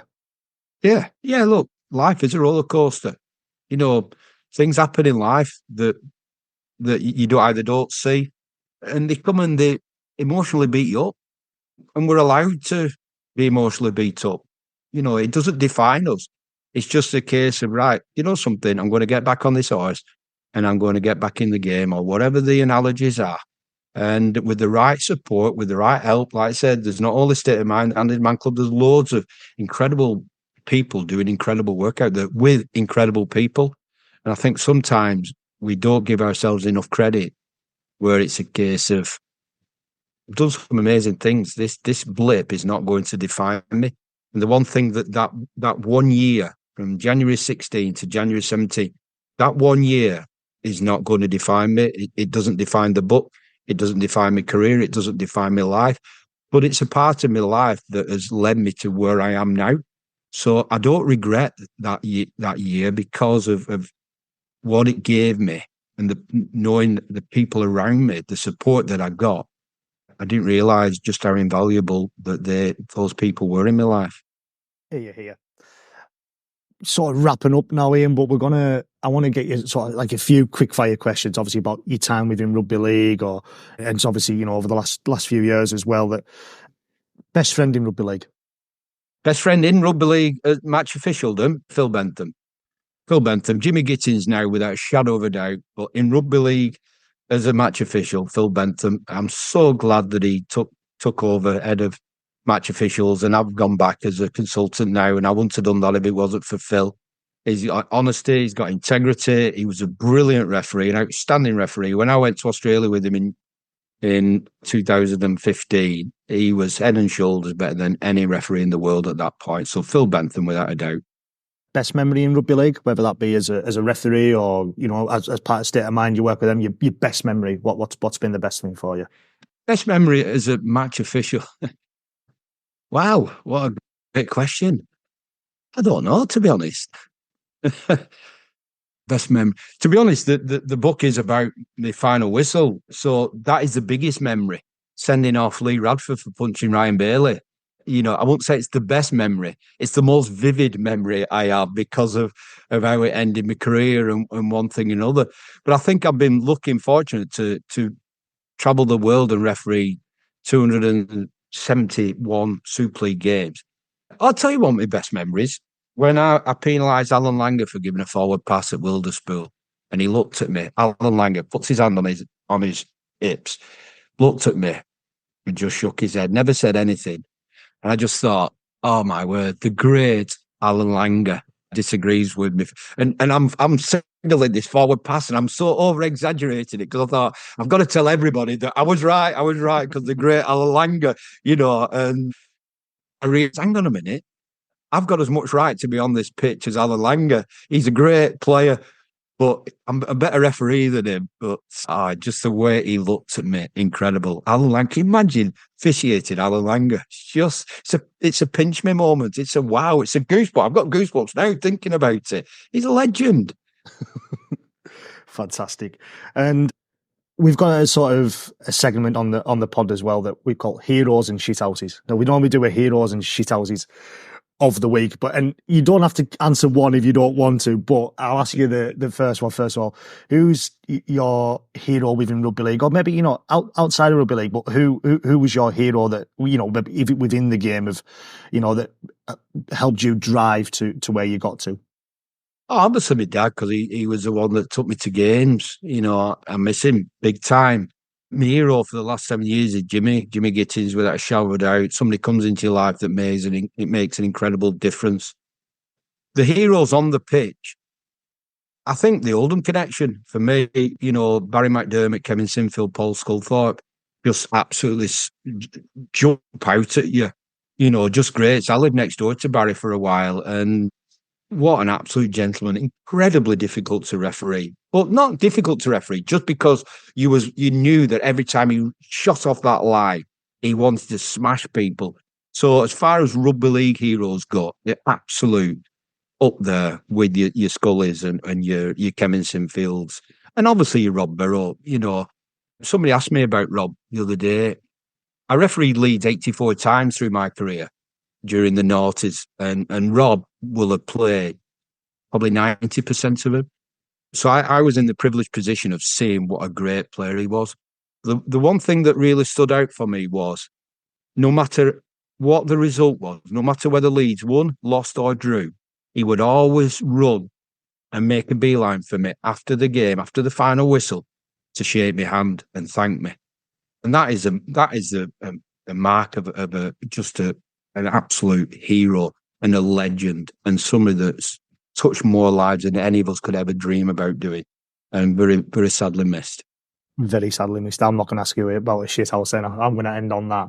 Yeah, Rob Burrow was an amazing gentleman. I was lucky enough to meet him as a young boy, as a fan. And there's a photo of me knocking around on Facebook somewhere circa 2010, and I'd have been sort of 15, 16 at the time. And I'm taller than him then. So do you know what I mean? He was that little fella on the field, but battled well above his height and what his body should have done. He was a fantastic player, and he showed more courage than obviously in his final battle with MND than I think many of us ever think we could. He was an absolute hero, and I think that's a perfect way to finish on, obviously. And we wish all of the Burrow family well, and obviously instilling tough times they're going through following their recent loss of Rob. Ian, thank you very much for your time on this Wednesday morning. It's much appreciated. Enjoy the rest of the day. Continue doing your work with State of Mind, and enjoy being back in with the RFL as well, back in amongst their match officials. Oh, it's a pleasure, Jordan, and thank you for the invitation and the opportunity to talk about my career, my book, and rugby league in general. Thank you very much. Yeah, so one of the sort of things that stood out for me there was the Kerry Charlton wedding ring story, or is it wedding tackle, as it was put? Yeah, as it was put in the League Express, I believe. I mean, before my time, so I can't really remember, sort of like that. I mean, and Ian, unfortunately, as well, couldn't remember what game it was. And I dropped Gary Charlton a message, but I'm sure his son and himself away. So I don't think his biggest thing was getting back to me in terms of what if he could remember and what his memories were of it. But yeah, he said it was a Cumbrian derby, but it could be any other four teams, obviously, as it was back then, because Gary played for all four teams as well. So trying to knuckle it down was going to be a nightmare. And he said I couldn't remember, but yeah, he just, it was one of them stories. And I said, I don't want to get on the wrong side of Gary Charlton. And Ian was just sort of looking at me and going, yeah, I didn't want to get on the wrong side of Gary Charlton. He's got that look as Charlo that you really don't want to get on the wrong side of him. But cracking bloke. But yeah, on the rugby field, obviously his tales on the rugby field, Gary's probably got a good few stories there as well. So, but yeah, no, like a cracking conversation. Obviously, later on, obviously in that we discussed obviously about the referees and, obviously the recent release that State of Mind had done in targeting sort of referees abuse, sort of the abuse that, match officials get, whether it be, Ben Failer, obviously we bigged up last week in terms of his final game, or whether it's sort of the current crop coming in, whether it be Chris Kendall, who incidentally has got the Super League Grand Final this weekend, Marcus Griffiths, Jack Smith, you know what I mean? The Liam Rush, who's, sort of these lads who are up and coming in terms of, like Liam, who's obviously making that step up now. He refereed the Women's Super League Grand Final on Sunday, didn't he? Did Liam. So, yeah, it was quite a touching video that State of Mind had put out, and obviously Ian discussed about his sort of battles with abuse and such things and how he wanted to deal with it. And then obviously he's reaching out to State of Mind, and he said quite selfishly that I wanted to help them, but I needed them to help me as well. And he talks quite candidly about that, and it's great to see, because it's something us as blokes and me and Andy, we probably don't talk about all too often. It's not something you do. Ask your mate, "Hey mate, are you okay?" It's not something we do, is it? Do you know what I mean? We sit and have a pint and we sit and have a beer and we all sit and take the pure Michael out of each other for God knows how long. But sometimes that's just needed, and that's a great work that State of Mind does. And I mentioned Andy's Man Club there as well, that, that they're cracking charities, which unfortunately have been set up in obviously tragic circumstances. But them charities are doing fantastic work. A big shout out to them and anyone else that's trying to help us with our mental health. It's been such a taboo subject over the years, but I think, not trying to sound big-headed here, but our generation have been the real trailblazers on that, as in, we need to talk. The suicide rates around, especially Cumbria, is absolutely shocking. So anything that can be done to try and bring that down is, it's obviously big play in all of our eyes, I imagine. But yeah, it was a cracking 30 minutes to have a conversation with Ian. Yeah, just sort of touching on the State of Mind thing. I had the sort of fortunate experience of being able to attend one of them sessions as well, when they did them over at our club at Highpool a couple of years ago now. It was Ian and Jimmy Gittins, who used to play for Wakefield and Dewsbury. And just it was a right eye opener. If you get the opportunity to do it, please do it. It's really good. you get a lot from it, and it's entertaining. But at the same time, you see the real life sort of side of what.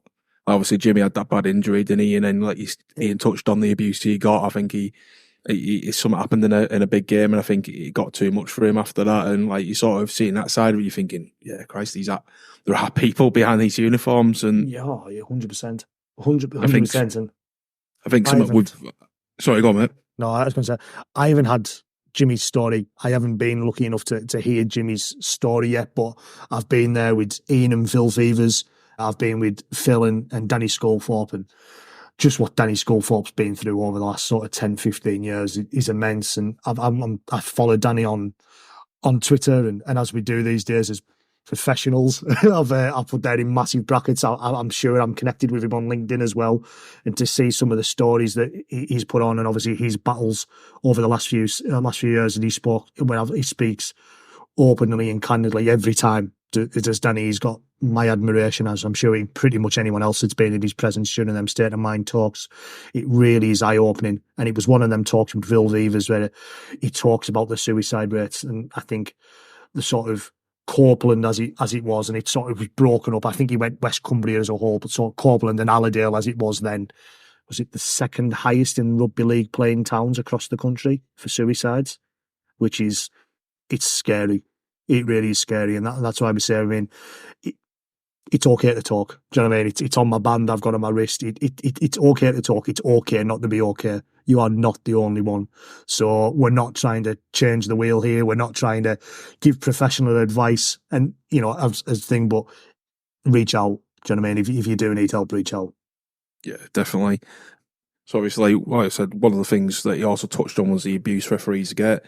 It's something sort of we were having a crack about as well, just at the start of the pod before it went live. Was sort of just there was that video on there, sort of some of the sort of tongue in cheek stuff. What they got was quite. Some of it was funny, like Chris Kendall looks like he climbs in bed with his mum and dad when he's had a nightmare and stuff like that. Stuff like that. It's like tongue in cheek. Yeah, and you can see him that they've seen the funny side to it. They've enjoyed it, but then you've got. Like, for me, it's all right having the tongue-in-cheek stuff. If a ref's had a bad game, you can say he's not done well, he's missed that, he's missed A, B and C. Where's his blind dog? Where's his guide dog or whatever else. It's ironic that a uniform has Specsavers on it and all that sort of stuff. But you see, like, sort of, like, they did a video, didn't he, where Marcus Griffiths was getting abused because of his sexuality. Chris Kendall, who's getting death threats, and put on a picture up of his baby, and hope your baby dies or something like that. Let's go. It's just horrible. Like, on the other side of that, you guys obviously talked about, it's okay to talk, but there needs to be more on punishing people who are doing this. You hear of these stories, but you never see like what bans these people have got, or if they can, if it's being looked into. But I mean, if you're a real rugby fan and you go back home and you're sending death threats to referees, you need to have a long, hard look at yourself in the mirror, because you are the problem. You're part of the problem. And I go to a lot of Super League games, and I've probably said, referee, what are you doing on the sidelines? But I don't go home and then think, do you know what? I'm going to go message that referee and say what an awful game he's had. We might have a moan on Facebook and say, oh, that was blooming rubbish and all that. And you do in fan groups, that's what you're going to do. And, I think I went to the Saints game at Leigh, and there was a really controversial try given in that game. But not once did it even come across my head that I'm going to go home and message a referee about. And that's what people's attitudes need to be. They need to be, don't have that in the head. Once you've done a game, it's over, it's done. There's nothing you can do to change it. The RFL aren't going to turn it around because you've sent death threats to a referee. But the fact that people think that's okay to do because they're behind a computer, it is for me, that's absolutely crazy. And that's why we have all these problems. That's why we have people killing themselves, referees killing themselves. It's horrible. It's absolutely dreadful. And, fair play to the referees that keep going after that. Marcus Griffiths, if that was me, and Chris Kendall, I'd be gone. I wouldn't even, I wouldn't be refereeing ever again. So, or just to be able to hold the tongue and not, like, you're a dad as well as me, Jordan. Like, if you put something like that, someone said that and as a comment under your child's thought, it just, the red mist this end, wasn't it? You'd go after them, and the fact that these have had to keep their composure as professionals and stuff like that, not been, and this is their way of speaking out, is doing in this video, and stuff that Ian's doing as well, and they can't defend themselves. So you're essentially just punching down at, like, look, they're doing a job. Like, whether you think it's good or bad. You know, I've called them out on the radio. You have as well, Jordan. You have, Becca. Everyone's got the right to their opinion, but nobody's got the right to send messages like that. And, you know, everybody can give their opinion, but you've just got to put it in the right measures. You know, you can say, oh, the referee had a bad game, or that was a rubbish call, but you can't say, oh, this referee's baby should die because of it. It's just baffles me as people in the world that think that's okay. Ian touched on it, didn't he? He touched on obviously the abuse and such things like that and them sort of messages. And he said about, we've got so many thousands of decisions to make during a game. Was it 16,000? That figure seems to ring a bell. We've got so many thousands of decisions to make during a game. I get one look. I'm doing it 300 miles an hour. My heart's beating at 170 beats per minute. Everything's going, you know what I mean? He doesn't get an opportunity of a slow-mo replay. He doesn't get, you know, whichever man or woman, obviously, as we've talked about Tada earlier on, whichever man or woman in the middle it may be, they get one look at it. And if a player knocks a ball on, or if a player drops a ball, or throws a forward pass, or, you know, catches a player high, that's all right, just don't do it next time. Oh, it's all right, you know, because you'll be all right next time. But referees don't seem to get that same cut of the cloth. They don't seem to get that same attitude. It's like they've got to be perfect. Well, no one's perfect. None of us in every single day of life is perfect. People make mistakes, and I think the better that rugby league fans and probably sport fans in general grab onto that, I think we can probably all enjoy the sport a little bit better. Yeah, so just sort of like obviously you mentioned the double standards in how players, coaches, and referees are treated. In terms of abuse, yeah, it's abysmal. But in terms of how they treat professionally, if a player has a bad game, they're dropped. They might not see game time. That affects their pay, affects their win percentage or player bonuses or anything else. A coach doesn't win games, there's calls for him to be sacked. That's a loss of their livelihood straight off the bat. Now, if a referee's not performing, which we've seen with on a few occasions, there's obviously I'll touch on the one that happened at Halifax. With they made a massive mistake there.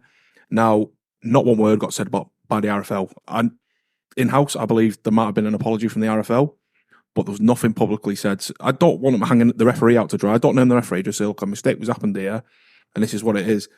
And for that's where like people sort of get disgruntled with. It's probably more the RFL, but the referees are the ones who are there. It's not the RFL there, is it? It's the referees who are sort of enforcing the rules and all that the RFL will put out there. And so I think that's another reason why some of the referees may be getting it. Like I said, don't agree with it at all. But yeah, we're sort of seeing these sort of things. And there was one, I think it was Halifax again the season before. I heard the referee got dropped. And the following Friday, he's video reffing on Super League because he had an absolute shocker. And we were told, like, you know, I don't think he's going to be, I think he's been dropped for that game. You know, and essentially he's had a promotion off the back of it. And that's sort of some of the sort of gets my back up a bit because if it was a player, they've lost money, they're not playing the game. If it's a coach, he loses his job. If it's a referee, we'll put you on video ref, we'll put you off official. It's not affected their livelihood like it would a player and a coach. But like you said, the players and the coaches are getting the same levels of abuse that these referees are. But I also think, touching on that, a few years ago, I remember seeing Super League refs dropped. You'd see him at Barrow, you know, refereeing championship games because, you know, and like you say, I'm not going to name any referees because I don't want to be a part of that, you know, number. But I remember a very well-known referee who may or may not be doing a grand final this weekend. I remember him. Oh, well done. I remember, even Chris. Maybe not. But I remember a referee being put into a couple of championship games and you know, maybe to build them back up. But do you know what? It's interesting you say that. And I think it's because they don't have enough referees. So I think that's it. 100%. A few years ago, they did. We had and you know, shout out to Richard Silverwood. I love him on this podcast. He's so controversial. I absolutely love him. But you got his number? I follow him on Twitter. So I hope he's listening. Drop him a message. Get him on. But yeah, I want to hear some of his stories. But he's actually if you follow his Twitter, he actually says a lot about the referees and like what they're doing, and he's very good at it. And yeah, and he'll slag them off as well, so it's quite good. But again, he puts the fair point of view across and kind of explains why it is a penalty, why it isn't a penalty. But you know, you had Richard Silverwood, you had all the, you know, these Phil Bentford, you had all these referees available, so you could drop these up and coming referees. They haven't got the choice to do it now. That's the problem, you know. And maybe when they do get some more referees coming in, they will have that choice. But I know from from a fan point of view and looking at it from a referee's eyes, trying to look at all angles, I understand it's frustrating not seeing a referee, seeing a referee, like you say, getting that promotion in your eyes. But then on the other side, it's like, what can the RFL really do? Oh, yeah. But what I will also, I'm gonna defend them again now. It's not like it. It's like getting a fan badge on Whitehaven. Sort of, from what I've heard, and it's not just locally, it's like across the game. The referees do education courses and sort of like on where they can learn from experience and stuff like that. And I don't think they've been happening consistently. So whatever has been getting made and everything like that that's done, sort of, or put it under a microscope. As referees, as a referee society, where you look at these mistakes and go, right, how do we learn from them? How do we make sure they don't happen again? And is that why we're sort of seeing maybe in an opinion of a fan, why we're seeing a decline in quality refereeing decisions? And I've got to say, I think it's for sure the last few years it's gone down. And I think that's why we need Captain's Challenge. I know I don't want to brush on it loads, but that would help referees out in when players don't agree with maybe a major decision that it can be challenged a bit more. But I think, I'm speaking of this was about 4 years ago or 5 years ago, before COVID. I know that referees used to get at the association RFL, they used to send out an email every week with the mistakes made by referees to the referees in a game. And every week referees would get this email. Every referee would get an email with the game on it and what mistake was made. And I remember St. Helens, I was St. Helens fan, obviously I still am, but I said there was a massive error in a Saints game that cost them the game by a referee. Huge refereeing error. And it was on there. I remember my friend was referee, showed me it, and it was on there. Shouldn't have been done. Do the clubs get an apology? Do you know what happens with that? And like you're saying, do they just send that email out and that's their due diligence done? Referees should be reading that and working on it. They need to do more on that, working on that to make sure them mistakes don't happen again. But maybe the RFL need to be a bit more open with fans and say, this is what we're doing, this is what we're doing. And I know they don't have to, but to help with this abuse on the side, would that be a good thing to have? We're seeing, I'm just going to obviously mention football, like you're seeing on football now, they're doing the ref watch, they're doing that thing where the refs are mic'd up. And maybe just sort of hearing that, like you can sort of see, oh, I've missed that, or yeah, have you got a better view? No, right, we'll have to go with, like benefit of the doubt and everything like that. And then you just got, I can see why they've done that. Yeah. And put that sort of, put that sort of, there are people behind these decisions who are trying to make a decision at 100 miles an hour. As for at the moment, he's just going, referees are perfect. I'm not, oh no, they're not saying that, but yeah. he's going, how dare you question our referees? And just like, go, right, this is what's gone on. And it happens. And then I think people will be a bit more reasonable towards them, and it puts like the human aspect of back into refereeing as well, doesn't it? I think they need to get more in touch with the fans. Yeah. That's what they need to do. Like you say, they need to get more in touch with the fans and say, like this is what we do. Even putting little videos on Facebook of what they've been doing in their referee training that week and stuff. It's good. They might think, well, why should we have to do that? But to stop this, and obviously there's this positive sideline, touchline behaviour. That's what they want to do. So yeah, I definitely think that that's something the RFL could potentially look at to help with that abuse side. Right, so on to heroes and shithouses, and who we think have been good to rugby and who we think need to be called out for their crimes across rugby league. So we'll start with you, Jordan. I think my hero has to be Ian Smith. I think that cracking interview that he gave, it was, obviously back with him, involved within rugby league now. He spoke very openly. I mean, of course, he was plugging a book, so he was probably going to speak very openly, but he spoke quite openly, obviously, about his time within rugby league, the struggles he had within the game, and and such things like that, and obviously his work with State of Mind, and he's been doing fantastic work. So with that, I think my hero has to be Ian Smith this week. Shithouse for the third week running, and he's great because he's not here to defend himself this week. He's damn pain once more.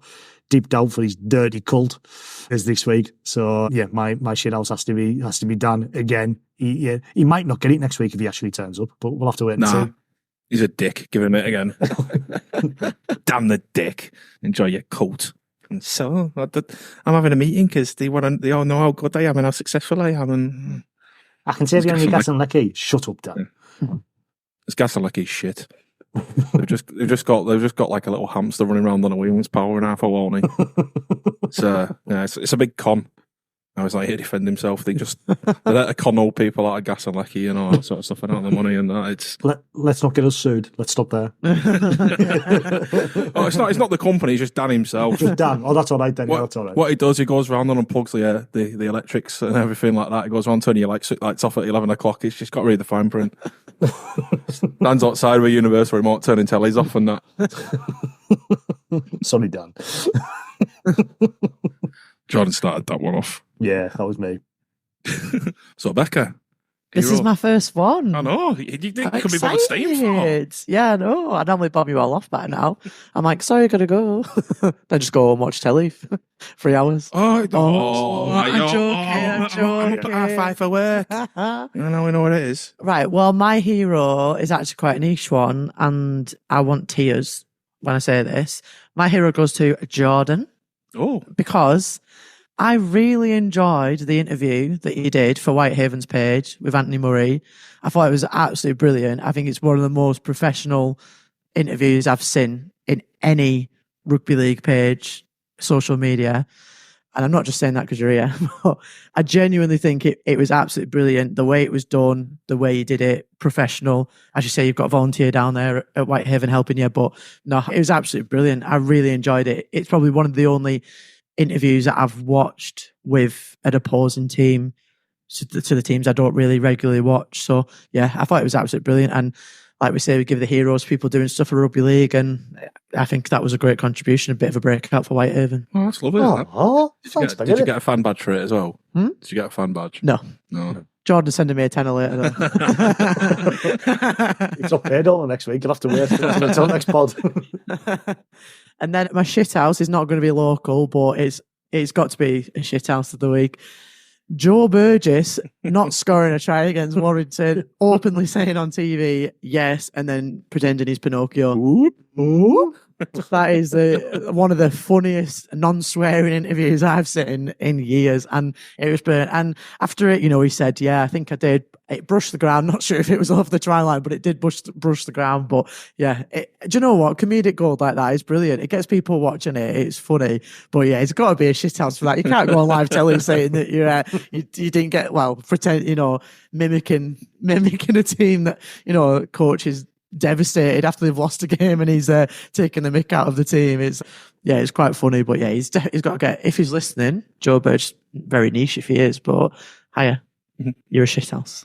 That's me. I see you, Becca Thompson. Shithouse of the week. See, I like seeing the interviews when it's not the media trained sort of interview and everything like that. It's funny, and it was comedic, but he's got to have it for that because that is 100%. Absolutely. If it was a general game, it wouldn't be as bad, but he's just absolutely destroyed the team because they haven't got through to grand final. They haven't won it in 70 years. So, it's always there, yeah. It's always there, yeah. Got to get that one in. But yeah, a team that's, absolutely devastated for what they were going to do it and barely beat a St. Helens team that hasn't been best all season. Then they couldn't do Hull KR. And then they've got Joe Burgess taking the piss out of him on telly. So absolutely brilliant.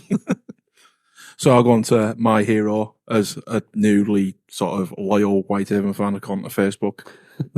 So yeah, my hero is James Newton. After the last couple of weeks he's had everything and been back home now and hopefully have a speedy recovery and just his sense of humour that the whole way through it as well. That's enough to break anyone in it really. It's like the fear that comes with that as well. What happened, like the unknown, what's going to go on for the future, and just taking that in his stride with a sense of humour as well. Fair play.